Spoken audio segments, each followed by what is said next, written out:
네, 감사합니다. 오늘 하나님께서 저와 여러분들에게 주신 말씀 출애굽기 1장 8절에서 14절 말씀이죠. 고난은 힘들어도 유익함이 많습니다. 이런 제목인데 말씀 증거될 때 우리 하나님의 은혜와 사랑이 이곳에 함께하길 원합니다. 자, 한 주간 편안하셨죠? 지금이 이제 그 김장 시즌인 것 같은데요. 올해 그 가을 날씨가 좋아서 그런지 그 농작물들이 굉장히 풍작입니다. 무배추도 풍작이고 또 이렇게 생새우라든가 이 젓갈류도 이렇게 굉장히 가격이 저렴하다 이렇게 얘기를 하더라고요. 그래서 김장하기에는 참 좋다. 이렇게 이제 생각이 드는데 글쎄요. 우리는 좋지만 또 농사 짓는 농부들 그리고 고기 잡는 어부들은 마음이 이렇게 편치는 않겠다 이런 생각이 들어요. 그러니까 어떤 것이 좋은지 그 접점을 찾는 것이 좀 어렵다 이런 생각이 듭니다. 아무튼 올해는 하나님의 은혜로 또 농작물들 모든 것들이 풍성하니까 또 너무 그래서 감사합니다. 예, 우리 신앙도 또 일상에서의 삶도 이렇게 풍성하고 풍족한 그런 삶 또 신앙이 되어지기를 원합니다. 자, 오늘 하나님께서 본문 말씀을 통해서 다음과 같은 세 가지로 은혜를 주셨는데 그 첫째가 성도가 말이죠. 세상에서 고난받는 것이 당연하다. 이런 말씀이고요. 두 번째는 고난이 올 때 기도로 하나님의 손길을 바라봐야 한다라는 것이고요. 세 번째는 교회는 고난받을수록 더욱 창대해진다. 이런 말씀인데, 자, 11월도 벌써 이제 마지막 한 주간을 남겨두고 있습니다. 자, 어떻게 여러분들 올해 삶은 어떻게 안녕하셨습니까?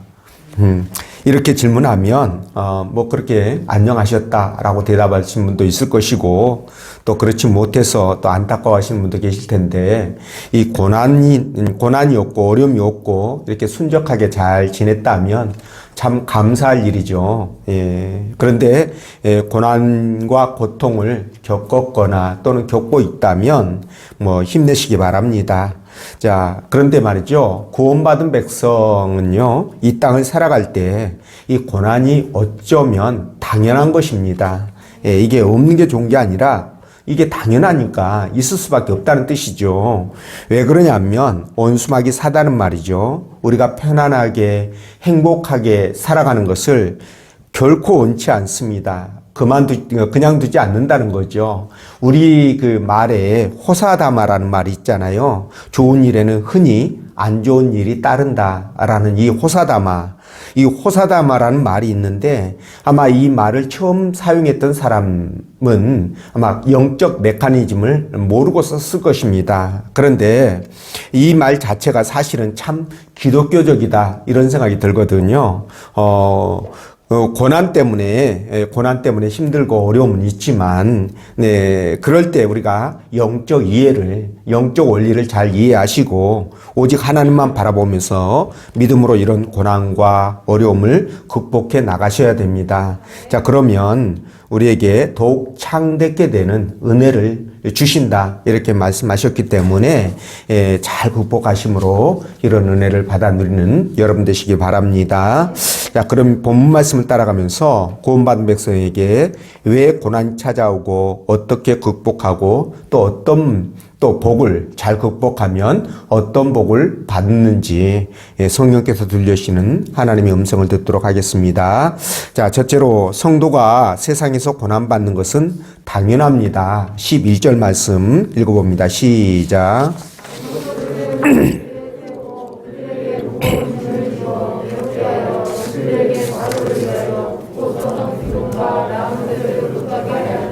아멘. 자, 이스라엘 자손들이 애굽으로 이민을 온 지 온 400년의 시간이 흐르죠. 자, 그때에는 이민족인 이제 셈족 계열이었던 식속수 왕조가 이제 통치를 하고 있었어요. 그런데 400년의 시간이 흐르자 이제는 이 본토인들이 다시 왕권을 잡아서 18왕조를 이제 이렇게 세워서 이끌어가게 되는데 이때 당시에 그 왕이 투트모스 3세라고요. 투트모스 1세라고 그 18왕조의 세 번째 왕이 통치하고 있었던 시대입니다. 그런데 이 투트모스 1세는요, 이 셈족 계열의 그 셈족 계열이 그 통치했던 그 전 왕조를 뿌리채 부인하는 그런 정책을 펴게 되게 되거든요.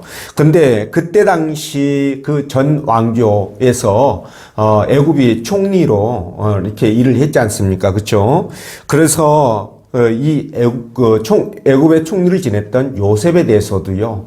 요셉도 셈족 계열입니다. 셈족이기 때문에 결코 이 애굽 왕조에서 투트모스 1세가 좋아하지 않았습니다. 그런데 그 후손들이었던 이 히브리 민족들 말입니다. 이스라엘 백성들 당연히 좋지 않게 생각을 했겠지요. 그래서 이 요셉의 후손들을 강하게 핍박하는데 오늘 이 11절 말씀처럼 이 히브리인들을 동원해 가지고요. 국경 도시의 그 국가 시설물이라든가 군사 요충지 이런 것들을 건설하는데 그들을 동원합니다. 자, 그런데 애굽인들 입장에서는 어쩌면 이게 당연한 일이다라고 생각이 들어요. 왜냐하면 이방인들이 자기들보다 힘이 더 강해지고 더 번성을 하는 것을 원하는 그런 그 원주민들은 결코 없기 때문에 그렇죠. 입장 바꿔서 말이죠. 중국인들이 대거 우리나라에 몰려와서 투표로 지방정부를 장악하고 나아가 그 중앙정부까지 법과 제도를 이렇게 바꾸는데 영향력을 미쳐서 우리나라를 그 중국의 한 성처럼 만든다면 이걸 좋아하고 기뻐할 대한민국 국민은 하나도 없을 거라는 거죠. 그래서 이 바로왕도 그들의 생존 차원에서 이 히브리 민족들을 굉장히 압제하고 억압을 했던 것이죠. 자, 이런 의미에서 본다면 그러니까 이런 어떤 그 사실들을 통해서 우리가 얻는 영적 교훈이 뭐냐? 바로 성도들이 이 땅에서 당하는 고난이 불가피할 수밖에 없다라는 것. 이걸 우리가 깨닫게 된다는 겁니다. 자, 왜냐하면 우리는 지금 영적으로 애굽에서 살고 있는 그런 히브리인들과 똑같습니다. 근데 이 히브리인들이 그 애굽에서는 나그네 있지 않습니까? 그렇죠? 이방족 속으로 나그네 있다는 거예요. 그것처럼 사단이 이 땅의 주인이지 않습니까? 그렇죠? 주인된 이 사단이 이 땅에 영향력을 미치고 있는 상태에서는 저와 여러분들에게 고난이나 고통이 끊이지 않고 온다는 것은 어쩔 수 없는 거예요. 그래서 이거 피할 수가 없습니다. 자, 구체적으로 말씀을 드리면 사단이 말이죠. 원래 하나님께서 이 사단을 지을 때 능력과 얼마나 아름다운 존재로 이렇게 지어놨습니까? 근데 이 사단이 말이죠.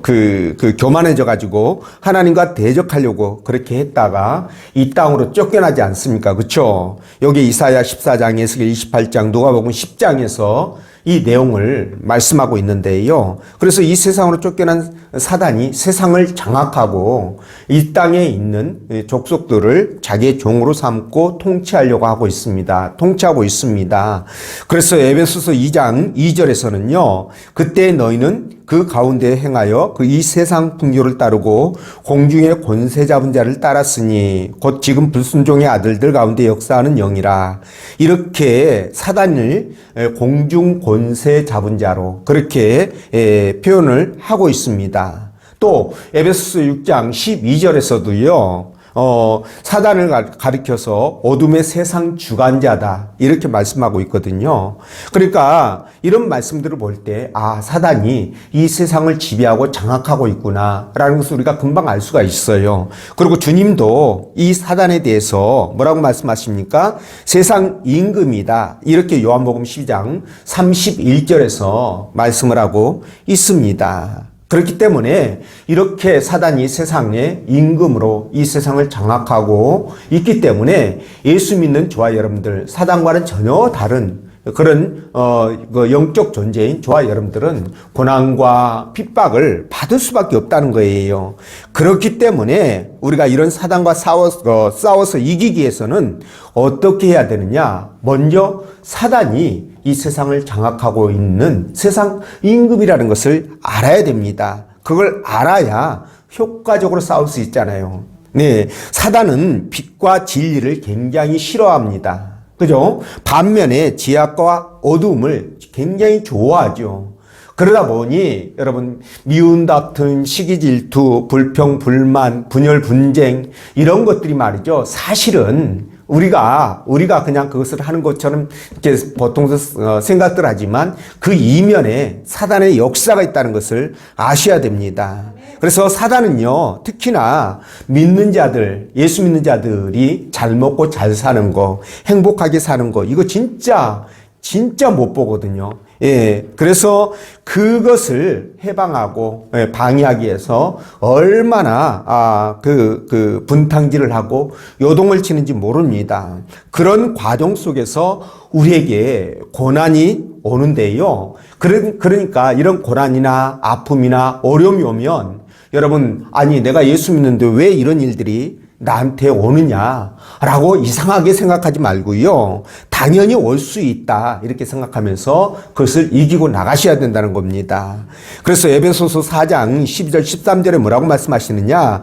사랑하는 자들아 너희를 연단하려고는 불시험을 이상한 일 당하는 것 같이 이상히 여기지 말고 오히려 너희가 그리스도의 고난에 참여하는 것으로 즐거워하라. 이는 그의 영광을 나타내실 때에 너희로 즐거워하고 기뻐하게 하려 함이라. 이렇게 말씀하시거든요. 네, 그래서 이 고난은요, 우리가 이 땅을 살아가는 나그네로서 마땅히 감당해야 될 몫이에요.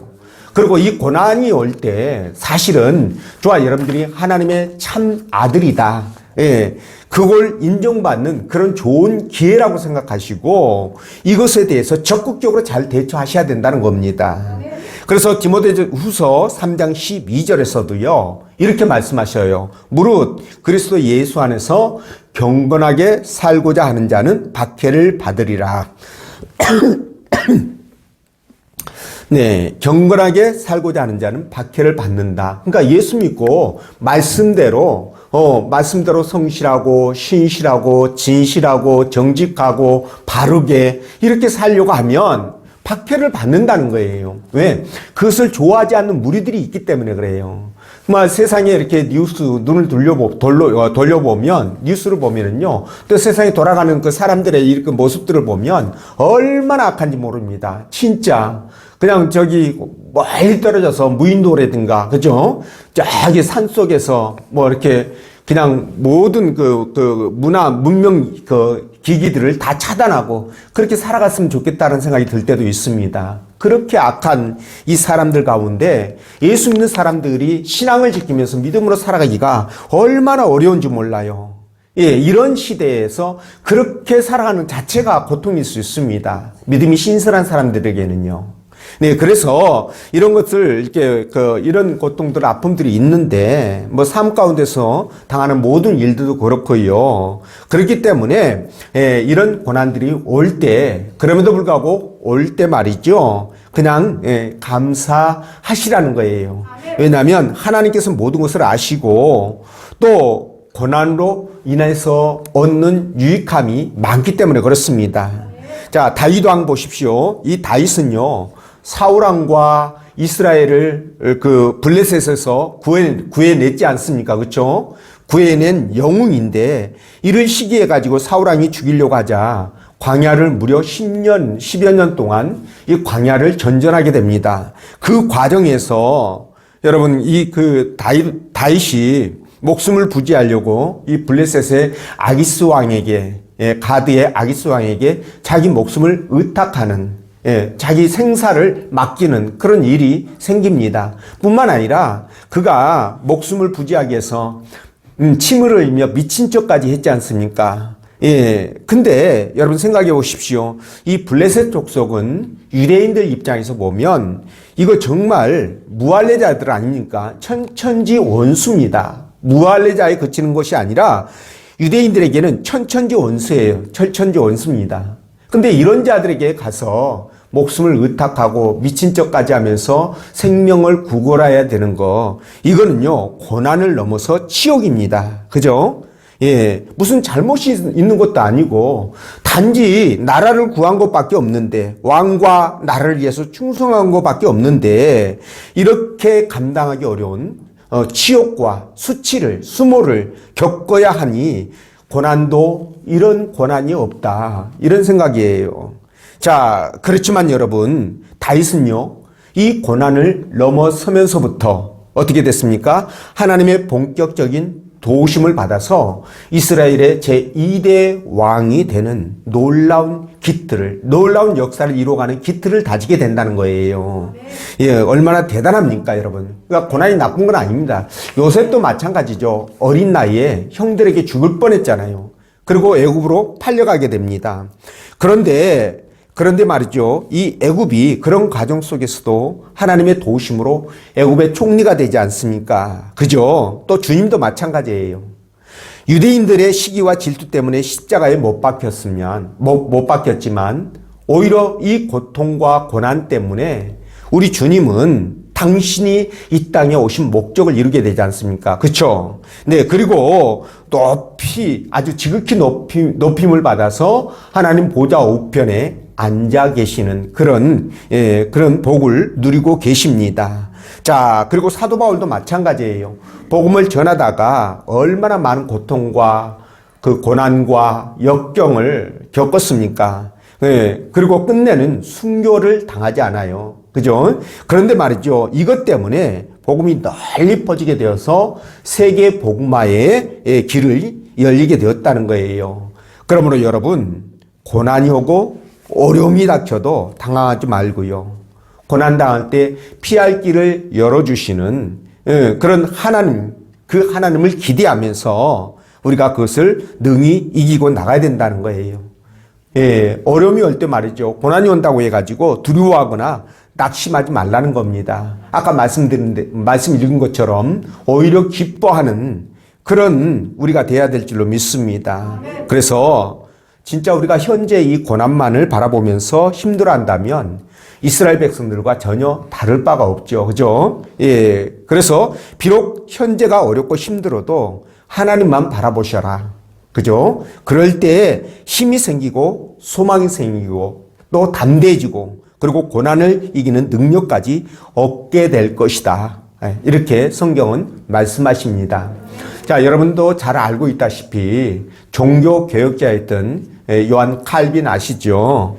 깔뱅이라고도 하는데 이분이 로마서 8장 18절 말씀을 굉장히 좋아했다고 그러네요. 이게 무슨 말씀이냐? 이렇게 되어 있습니다. 현재의 고난은 장차 우리에게 나타날 영광과 좋게 비교할 수 없도다. 그죠? 이 말씀인데요. 그래서 이분은 임종을 앞두고 이 말씀을 25번, 무려 25번을 암송하시면서 임종하셨다. 이렇게 전해지고 있는데요. 자, 그래서 우리도 이 말씀을 부여잡고, 끝까지 어려움도 이기고, 고난도 이기고, 어떤 문제가 닥쳐와도 그 문제를 극복하면서 믿음으로 승리하는 여러분 되시기 바랍니다.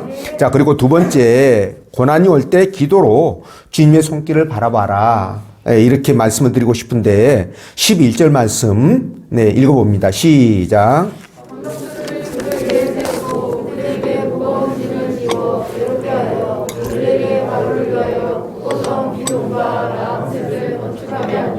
아멘. 자, 11절과 13, 14절 말씀에 이스라엘 백성들의 고난을 간단하게 적고 있습니다. 근데 실제는 저들의 고난이 이루 말할 수 없었다라는 거예요.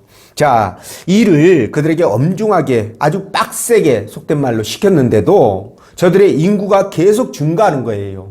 그러니까 바로왕이 전에는 벽돌을 구울 때 재료를 주면서 구우라고 이렇게 했는데 이제는 이스라엘 백성들이 벽돌을 굽는 데 있어서 들어가는 재료들이 있을 거 아니에요. 흙이라든가 뭐 집이라든가 지푸라기라든가 이런 것들을 전부 다 스스로 구해서 벽돌을 찢게 만들었고요. 거기다가 양식은 줘야 될 거 아니에요. 일을 시키면. 근데 그 식량들을 주지 않은 거예요. 그러니까 이 먹거리들을 스스로 마련해서 일을 해야 되니까 그야말로 죽을 맛일 것입니다. 그죠? 그런데 이 정도 되면은 말이죠. 이 정도 되면은 이제 인구 증가율이 떨어져야 되는 게 맞거든요.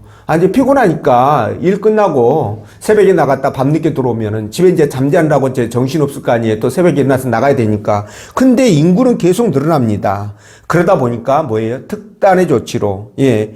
출산하면 아이들은 전부 다 죽여버리고, 남자아이는 죽이고, 여자아이는 살리고, 이런 조치를 취하게 되거든요. 네, 이런 상황까지 몰리니까 이스라엘 백성들은요, 이걸 감당할 수 없는 그런 상태가 되고 마는 겁니다. 자, 이럴 때 여러분, 하나님 나라 백성이라고 한다면 어떻게 해야 될까요? 그렇죠. 네, 하나님 앞에 무조건 나와서 기도하며 하나님의 도우심을 구해야 됩니다. 자, 출애굽기 2장 23절을 보면 고통이 하도 심하자 저들이 감당하지 못해가지고 그제야 비로소 하나님 앞에 나와 탄식하며 기도했다 이렇게 말씀하고 있죠. 자, 이렇게 기도하니까 하나님께서 어떻게 하십니까? 즉각적으로 기도에 응답하십니다. 그래서 24절 말씀 보면 하나님이 그들의 고통소리를 들으시고 아브라함과 이삭과 야곱에게 세운 그 언약을 기억하사 하나님이 이스라엘 자손을 돌보셨고 하나님이 그들을 기억하셨더라. 이렇게 말씀하셔요. 자, 여기서 말이죠. 하나 궁금증이 생깁니다. 만약 이스라엘 백성들이 처음 고통과 아픔이 올 때, 고난이 올 때, 그때 참지 않고 바로 하나님 앞에 나가서 기도했다면 어떻게 되었을까? 그거예요. 그렇죠. 네. 만약에 그렇게 했다고 한다면, 지금까지 당했던 그 엄청난 고통과 고난은 겪지 않았을 것이라는 겁니다. 여러분 이해가 되시죠? 그러니까 바로 기도했다면 다 하나님께서 해결해 주셨을 테니까, 예, 그게 없는 거죠. 해결을, 살 길을 열어주셨기 때문에 방법이 있었을 거라는 거예요. 그런데 기도하지 않고 끝까지 버티다가 지금 뭐예요? 이 고통과 고난을 그들이 몸소 아주 심각하게 이렇게 겪게 되는 그런 어리석은 일들을 그들이 했다는 겁니다. 자, 그래서 말이죠. 그래서 저와 여러분도 마찬가지입니다. 살아가는 과정 속에, 삶 속에서요, 이 고난과 어려움, 문제들 얼마든지 만날 수 있습니다. 그렇죠? 자, 그러면 그때 우리는 어떻게 해야 됩니까? 이스라엘 백성들처럼 끝까지 버팅기다가 이제 도저히 감당할 수 없는 상황이 돼버리니까 이제는 뭐 집 팔리고 내 가지고 있는 거 다 팔리고, 예. 가방까지, 그쵸? 핸드폰까지 다 팔아야 되는 그런 상황까지 몰린다고 한다면 여러분 그때야 주님 앞에 기도하시겠습니까? 근데 그렇게 멍청한 사람들이 있어요. 근데 그렇게 하지 말고 어떻게 하라고요? 그런 문제들이 생기면 즉각적으로 하나님 앞에 나와서 기도하면서 하나님의 도우심을 구하시라는 거예요. 그분의 자비로우시고, 그죠? 능력 있는 손길을 기대하시라는 겁니다. 자, 그것이 바로 어려운 가운데서도, 어려움을 만날 때에도 내 인생을 최상의 상태로 끌고 가는, 만들어갈 수 있는 어떤 조건들이라는 거예요. 네, 그렇습니다. 그래서 여러분들 이런 부분에 있어서는 우리가 정말 기억을 해야 됩니다. 예. 만약에 그런 문제들이 생겼을 때 그냥 우리가 주저앉는다면 어떻게 될까요? 그냥 그걸로 끝나는 거예요. 그러다가 죽는 거예요, 여러분. 보세요. 이 바로왕이 이스라엘 백성들에게 그렇게 정말 강도 높은 노동을 시키고 이런 과정 속에 사람 많이 죽어나갑니다. 먹는 거 부실하지요. 스스로 해결해야 되니까 일을 해야지. 먹는 것부터 준비해야지. 그러니까 어떻게 이걸 감당합니까? 이거 부실해가지고, 그 영양실조로 전부 다 이게 죽어가는 그런, 죽어야 되는 상황들이에요. 자, 이런 상황 속에서 그들이 포기하고 낙심하고 절망해가지고 주저앉는다면 제일 좋아할 사람 누구예요? 바로왕. 그 뒤에서 웃고 있는 사단. 제일 좋아할 겁니다. 자, 그렇기 때문에 저와 여러분들은 이런 일들을 만날 때 영적 싸움이라는 것을 아시고요. 하나님 앞에 나오시면 돼요. 아멘. 그분의 손길을 기대하시면 돼요. 아멘. 근데 말이죠. 놀라운 것은 여러분, 오늘 이스라엘 백성들이 겪고 있는 이 고통과 아픔이 이미 예정되어 있었던 거예요. 하나님께서 예언으로, 말씀으로 그것을 기록을 해 두셨습니다. 여러분, 그래서 창세기 15장 13절을 보면 이렇게 말씀하셨거든요. 여호와께서 아브라함에게 이르시되 너는 반드시 알라. 내 자손이 이방에서 객이 되어 그들을 섬기겠고 그들은 400년 동안 내 자손을 괴롭히리라. 자, 이 말씀을 이스라엘 백성들이 알았다면 어떻게 했을 것 같아요? 어떻게 해야 됩니까? 알았다면. 더욱더 하나님과의 관계를 원만하게 만들어가야 되겠죠. 긴밀하게 만들어가야 되겠죠. 그리고 그런 과정 속에 이런 고난과 아픔, 고통이 오면 하나님이 창세기 15장 13절에서 말씀하셨지 이런 일이 있을 거라고 그러면 해결책도 하나님께서 알고 계실 거 아니겠느냐? 아니에요? 아니 그분이 그것을 말씀하셨다면 그 해결의 방법도 그분이 알고 있을 거 아니에요. 그러면 그분 앞에 나가서 쇼부를 보자. 해결을 보자. 이렇게 나오는 게 맞죠. 그런데 이걸 몰라서 그랬는지, 알면서도 무시를 한 건지, 잊어버렸는지, 알 수가 없지만, 그들이 말이죠. 이렇게 어마어마한 고통과 아픔이 남자아이들 태어나면 다 죽이는 그런 상황까지, 막바지까지 몰리니까, 그제야 하나님 앞에 나와 탄식하며 기도했다. 부르짖어 기도했다. 라는 거예요. 그래서 여러분, 지혜로운 사람은요, 상황을 이렇게 만들어가지 않습니다. 성경에서 지혜로운 사람이라고 말씀하는 그들은요, 이렇게 상황을 만들어가지 않아요. 하나님께서 말씀하신 것을 알고 예언한 부분들을 알기 때문에 이미 어떻게 됩니까? 이런 상황에 대해서 준비를 하는 거죠. 대비를 하는 거죠. 해결 방법을 아니까 그 방법을 사용하는 거죠. 그래서 이 문제를 극복하게 되는 것이고 해결해 가는 것이에요. 이런 상황 속에서 여러분 우리 신앙인들은 그렇기 때문에 이런 고난과 아픔이 올 때 나쁘게만 힘들게만 생각하지 말고 빨리 하나님 앞에 나와서 기도함으로 말미암아 이 고통을 빠르게 해소해 가라는 겁니다. 이해가 되시죠? 그래서 말이죠. 실제로 저들이 압제가 시작되자 하나님은 어떻게 했습니까? 하나님은 이미 그 이전부터 모세를 준비시키셨어요. 모세를 준비시켜서 그들을 구원할 준비를 했어요. 근데 하나님이 즉각적으로 그들을 구원하지는 않았습니다. 언제까지? 부르짖어 기도할 때까지 하나님이 잠잠히 있었던 거예요. 그리고 나서 그들이 그렇게 부르짖어 기도하자 모세를 바로왕에게 보내서 그들을 구원하지 않습니까? 그러니까 말이죠. 그러니까 하나님이 기다린 거예요. 언제까지? 부르짖어 기도할 때까지 기다린 거예요. 그러면 빨리 기도했다면 어떻게 될까요? 고통이 경감됐겠죠. 코가 씌어가지고, 그죠? 말 안 듣고 지 고집대로 끝까지 가보자 하면 그냥 가는 거예요. 끝까지 그 고통 가운데. 아주 묵사발라고 아주 그냥 막 이제는 두 손 두 발 다 들 때까지 그렇게 코가 쉬면 하나님이 방치하시는 거죠. 그러니까 못 이겨요. 하나님. 이기려고 하지 마십시오. 적당히 하나님 앞에 조금 코가 쉬더라도 적당히 하다가 때가 되면 적당히 나오셔야 돼. 하나님 앞에 적당히 순복해야 돼요. 그게 우리가 진짜 이 땅에서 행복하게 살아갈 수 있는 방법입니다. 그러니까 여러분들도 그런 문제들이 생기면, 고난이 오고 아픔이 오고 어려움이 생기면 지혜로운 자처럼 지혜롭게 그렇게 행동하심으로 하나님 앞에 복된 인생을 만들어 가시기를 부탁을 드리고요. 세 번째, 교회는 고난받을수록 창대해진다. 이렇게 말씀하는데 12절 말씀 읽어봅니다. 시작.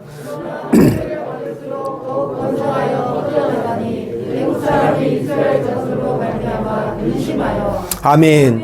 자, 본절에서는 이스라엘 자손들이 학대를 받을수록 더욱 번성하고 창대해서 애굽 사람들이 더욱 근심했다라고 말합니다.